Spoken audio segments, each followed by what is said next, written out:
Welcome to பத்தாஸ் kitchen. இன்றைக்கி நம்ம பார்க்க போகிற அடுத்த சூப்பர் டிஷ் வந்து தக்காளி காய் கூட்டு.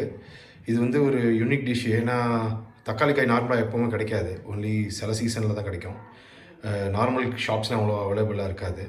உங்களுக்கு கிடச்சதுன்னா இந்த டிஷ்ஷை நீங்கள் சூப்பராக பண்ணலாம். இன்றைக்கி எங்கள் அம்மா இருக்காங்க கூட, எப்படி பண்ணுறாங்கன்றதை கேட்டுருவோம். அம்மா, இதுக்கு என்னென்ன பொருட்கள் தேவை? இன்றைக்கி இதுக்கு தக்காளி காய் கூட்டுக்கு தக்காளி காயை 8 பீஸாக நறுக்கி வச்சுருக்கோம். இந்த மாதிரி சரி, என்ன பாசிப்பருப்பு, அப்புறம் கடுகு, உளுத்தம்பருப்பு, உப்பு, தேங்காய் எண்ணெய், தேங்காய், பச்சை மிளகாய். இதுக்கு தேவையான பொருட்கள் இதெல்லாம் தான். தேங்காய் எவ்வளோ பீஸ் எடுத்து வச்சுருக்கணும்? தேங்காய் ஒரு 1/4 மூடி. சரி, ஓகே. இது எப்படி பண்ணுறோன்றதை பார்த்துடலாமா? ஆமாம். ஸோ அம்மா, இப்போது என்ன பண்ணியிருக்கேன் இதில் இந்த இலுப்பச்சட்டியில் பாசிப்பருப்பை வாசனை வர அளவுக்கு வறுத்துட்டு அதில் தண்ணி எவ்வளோ வேணுமோ வேகிறதுக்குள்ளதை விட்டு 3/4 பதம் இந்த மாதிரி 3/4 வெந்திருக்கு. இதில் கொஞ்சம் கூட தண்ணி விட்டு தக்காளி காயை போட்டு வேக வைக்க போகிறோம்.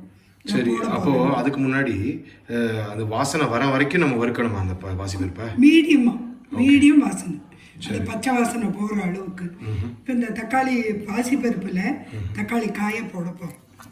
ஓகே, போகிற இடம் கொஞ்சம் கூட தண்ணி விட்டு வேக வச்சுக்கணும். ஓகே, இதில் என்ன தக்காளி காய் போட்டாச்சு, இப்போ தண்ணி ஊற்றாச்சு. கொஞ்சம் தண்ணி, அது வேகிறதுக்குள்ள அளவு தண்ணி விட்டுக்கணும். அப்போ வெறும் இதில் வந்து பருப்பு வேக வச்சு போட்டிருக்கோம், பாசிப்பருப்பு. அதில் தக்காளி காயை போட்டு தண்ணியை விட்டு வேக வைக்க போகிறோம், அவ்வளோதான். சரி, இது எவ்வளோ நிமிஷம் ஆகும்? இது காய் வேகணும், அவ்வளோதான். ஓகே, ஒரு 5 நிமிஷம் ஆகுமா? 10 நிமிஷம். சரி, 10 நிமிஷம் வெந்த அப்புறம் எப்படி ஆயிருக்குன்னு பார்த்துக்கலாம். இப்போ என்ன பண்ண போகிறேன்? இதில் தேங்காய், பச்சை மிளகா நைஸாக அரைச்சிட்டு வர போகிறோம். தக்காளி அதுக்குள்ளே வெந்துன்னு இருக்கு, அது வேகிறதுக்குள்ளே இதை அரைச்சிட்டு வந்துடும்.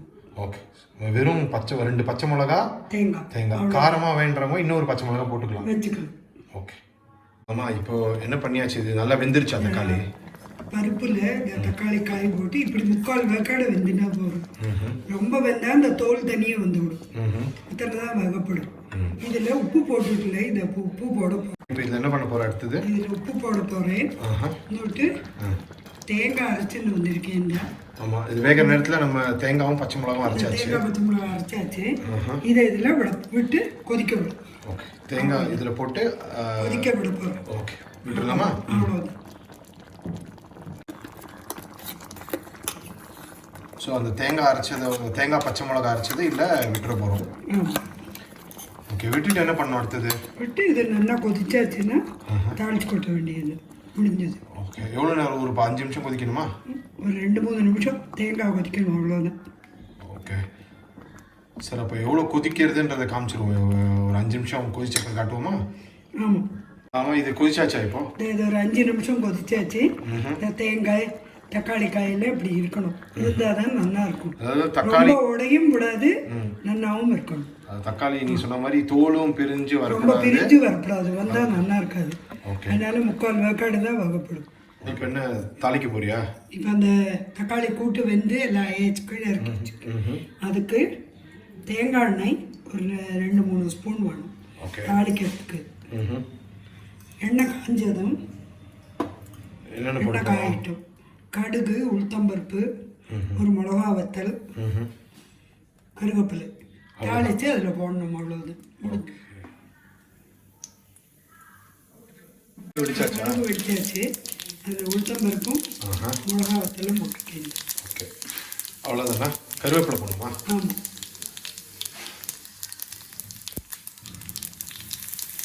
வந்தாச்சு.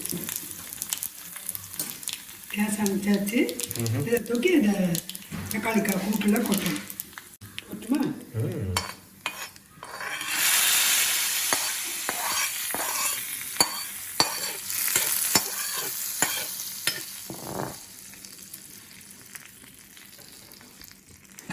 ஃப்ரெண்ட்ஸ், தக்காளி காய் கூட்டு சூப்பராக ரெடி ஆகிடுச்சு.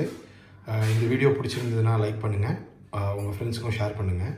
எங்கள் சேனலுக்கு புதுசாக இருந்தீங்கன்னா மறக்காமல் சப்ஸ்கிரைப் பண்ணுங்கள். அப்போ தான் நாங்கள் போடுற வீடியோஸ் உடனே வந்து சேரும். அடுத்த வீடியோவில் சந்திப்போம். நன்றி.